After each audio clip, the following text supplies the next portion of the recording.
Let's talk about decentralization. I've been in the space for a long time and I've gotten an opportunity to truly chew on this idea of decentralization. And Solana's co founder, Anatoly Yakovenko's comments on memes and NFTs brought it all back up to me. He says meme coins and NFTs are digital slop. Amazing. With no intrinsic value. Now, crypto space, of course, had a field day with these comments, especially Solana haters, because, and this is true, when you look at the numbers, a large amount of the activity on Solana, meme coins and NFTs.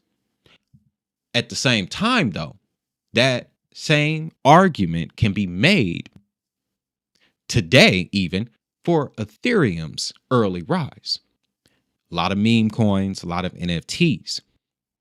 But I believe his comments raise a deeper question than that.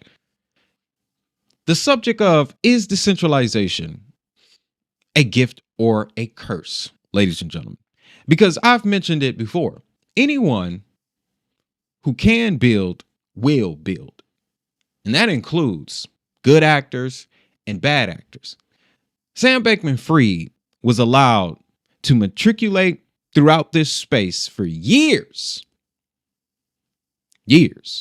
Okay? Long enough to establish the FTX brand, get it so big that it began to penetrate pop culture. He built all of this in a decentralized environment, decentralized atmosphere. Funny thing is, though, the biggest flaw to decentralization is the decentralization itself, because in a lot of cases, there's not a way to coordinate your vision. And we've seen networks fall victim to this time and time again in the crypto space. We've seen it. I want to point to Stater's definition of decentralization, and they point out its many advantages as well. But they simply define it as a decentralization of computing power. The concept of decentralization truly comes from the tech coding software world, where the idea came from the need to distribute resources, make the job easier on everyone. Crypto sort of picked that up and ran with it alongside its anti-establishment nature. It kind of went hand in hand. Stater mentions a few advantages. You have the added transparency. That is true. The decentralized nature does allow for anyone to come on and build without needing permission or having to go through gatekeepers.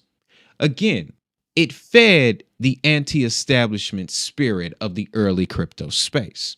And we can't really say just early, still very strong.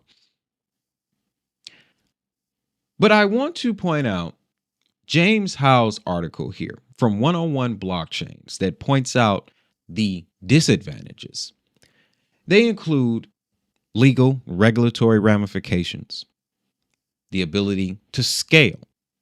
Like I pointed out earlier, a lack of coordinated vision. And then this last one here, technical complexity. That's user interface. That's the experience you have whenever you go to a DeFi protocol that someone shared with you on Twitter or maybe through Telegram and said, I'm getting 150% on my Hoobla Boobla token. Maybe you should try it.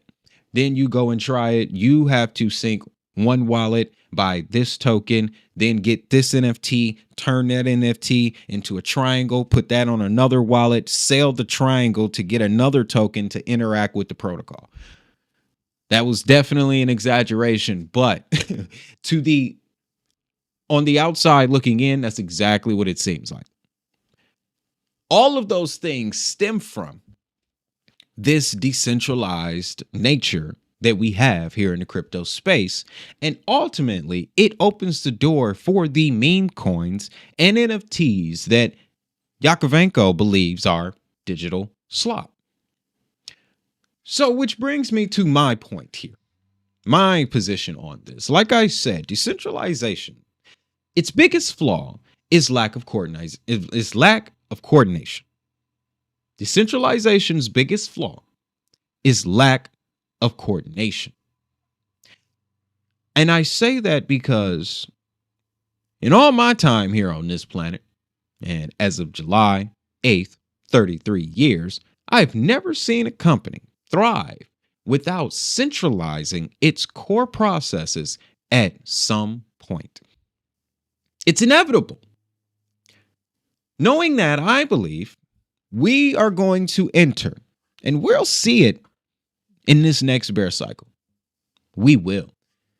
Because one thing that a lot of people don't like to talk about during the bear cycle is a lot of these favorite communities, these popular communities around these meme tokens, they disappear quickly.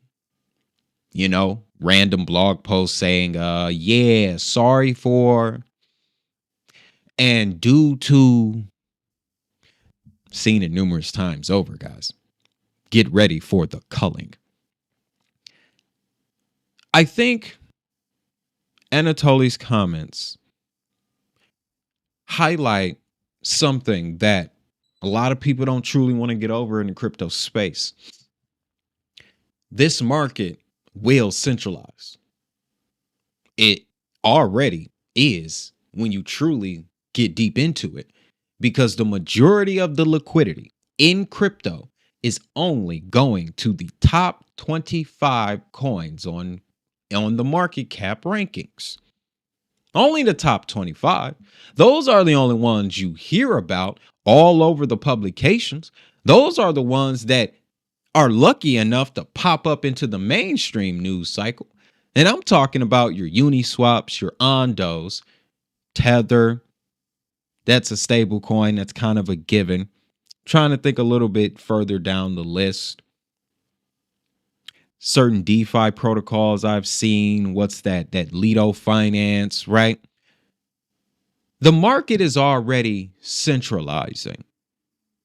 How much longer will decentralization be the core here?